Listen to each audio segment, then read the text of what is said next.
Prophet ﷺ came with this deen. One of the central components of the religion was to try to humanize people, to make the already difficult circumstances of the world more tolerable. And one of the central ways of doing that was to help people get outside of their egocentricity. Because not only is there a benefit for yourself when you're less egocentric, but it's making life a lot easier for other people. And so when the more people that do that, the better life becomes. That's what's so ironic about egocentricity. Egocentricity makes life miserable for everybody. And when you begin to get out of yourself and actually start thinking about other people, if you get a critical mass of people doing that, then you really begin to create paradise on earth. It's not the double shot, triple cappuccino. It's like, tafaddal. Can I get you something? Can I help? That is what makes life much more enjoyable as an experience. It's not the satisfaction of the self. That's the illusion of happiness. Is that if I can just satisfy myself, I'm going to be happy. That's the illusion of happiness. The real happiness is actually in serving others. That's where the real happiness. In fact, in philosophy, they actually call it the hedonistic principle. Because it's a paradox. Why people feel good about... they just did a study on brain about people giving charity, and all the pleasure zones in the brain were fired off when people were giving charity. Because people feel good about helping other people. It's the way we're designed. But the nafs is there to prevent that.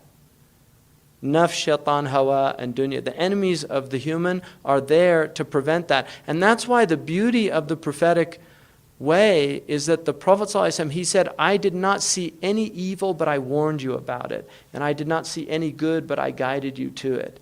That he's already given you all of the guidance. And then it becomes a matter of, are you going to follow it or not? Are you going to practice these things? And they're amazing principles. And one of the examples that I've used many times, and Shaykh Abdullah al-Qadi, you can ask him about this because he was there and witnessed this. The Prophet ﷺ said that none of you will enter paradise until you believe, and none of you will believe until you love one another. And then he said, can I tell you something that if you do it, love will begin to grow amongst you? And they said, yes, indeed, Ya Rasulullah. And he said, spread peace amongst you. Now, the primary meaning of that is actually give the greeting of peace. Afshu salam bainakum. But it obviously has just what it means, spread peace amongst you. But we were in Medina, and we used to go every morning the same door, and there was a man there, very grumpy man, one of these guards at the door. And the first day I said salam alaikum to him, and he looked at me, he's like, wa alaikum salam, it's just.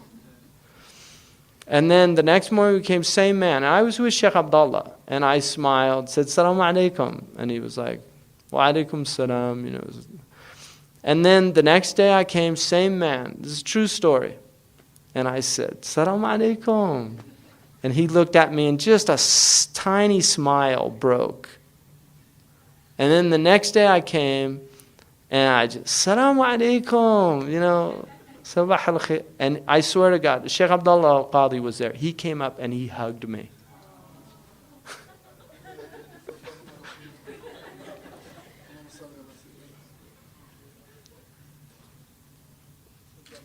It takes work. We don't want to do that work to break down these human icicles. And people have reasons why they are the way they are. And a lot of it is just they didn't get enough hugs when they were kids or whatever. I don't know. There's a lot of reasons for it, why people are in the state. The lack of trust that they have for other people. There's a lot of reasons. But that aspect of our deen is so ignored. This aspect of just adab and treating people with respect with human dignity. It's so ignored. And then the Muslim Ummah wonders why nobody treats us with respect. We don't treat each other with respect. Why should anybody respect us? Why should God grant us that gift of being respected if we don't respect each other? If we don't have just basic ithar, tafaddal. And I'll just give you one more example of this. When I was in Medina, I was with a man driving, and somebody cut him off, and he started honking his horn, and I just said to him, I said that is it's such a horrible thing to hear in this city, all the honking that goes on. Mecca's the worst for that, for honking. I mean, it's just people, and the amazing thing is they honk when it's meaningless. Like honking, there's a reason to honk. Honking, there's a reason why you have a horn in your car. Because it's like to stop something really dangerous from happening. Or, if somebody really does something, you honk and let them know that wasn't appropriate. I want a bumper sticker, don't shoot, I admit I'm a lousy driver, But people do things, they cut you off sometime by mistake. And people, whenever they get cut off, they never remember the times they've cut off people by accident. There's always the assumption, what an idiot.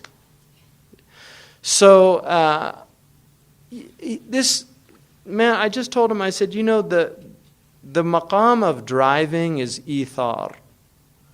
وَيُؤْثِرُونَ عَلَى أَنفُسِهِمْ. They prefer others to themselves. That's the maqam of driving. Because when people have that type of adab on the road, driving is much more safe, and it's actually a much more, it's already a difficult thing to drive. It's not, it's an intense thing to do. You're traveling at high speeds, and it's very dangerous. It's already a difficult thing. But when people have courtesy on the road, it just makes it easier to handle all those difficulties. So I just told him that. He said, no, you don't understand. Here, everybody, it's nafsi, nafsi. And I said, well, don't be one of those people. You need to change. I came back a year later, and the same person, he's actually the son of a sheikh in Medina, a really sweet man. And a year later, and he told me, and I'd completely forgotten about this, just that incident. But he told me, I had an amazing experience this year based on something you said last year. And I said, what? And he said, do you remember when I got angry with that person cut me off, and you said, you should really prefer people driving. He said, well, I decided to do that, to practice that. And he said, I was amazed at what I saw. Like people, just how they responded to that. So he experienced that, just of doing that. But you need to create critical masses. That's what the Prophet ﷺ, what's so amazing is that he was able, because he was such a powerful transformative agent himself, the most powerful. No human has ever accomplished what he did in the time that he was given. And then that early generation, nobody's done that with lasting effects. Genghis Khan was short-lasted. What he did was quite stunning, but it was short-lived. It wasn't like the Muslim phenomenon. The Christians, it took them hundreds of years to achieve what they did. The Muslims achieved in 100 years what is still considered largely the Muslim world. It's still the Muslim world. It's one of the great human achievements. So the Prophet ﷺ came with these incredible principles to help people help themselves and to help navigate the world in a way that makes it much easier to bear, because it's already difficult. The world is difficult. It's a ibtila, liyabluwakum.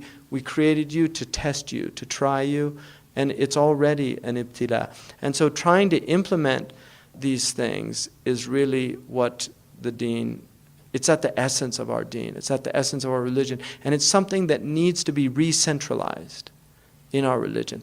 Sayyid Naqib al-Attas said that the The crisis of this ummah is adab. That's what he said. And I really believe that. He said that adab is a loss of prioritization. Because when you put yourself first, everything else is chaos. When you put yourself first, when you are your major concern, everything else is chaos. Now, that is not to negate alaykum anfusukum, take care of your souls. But taking care of the souls, in reality, is taking care of other souls.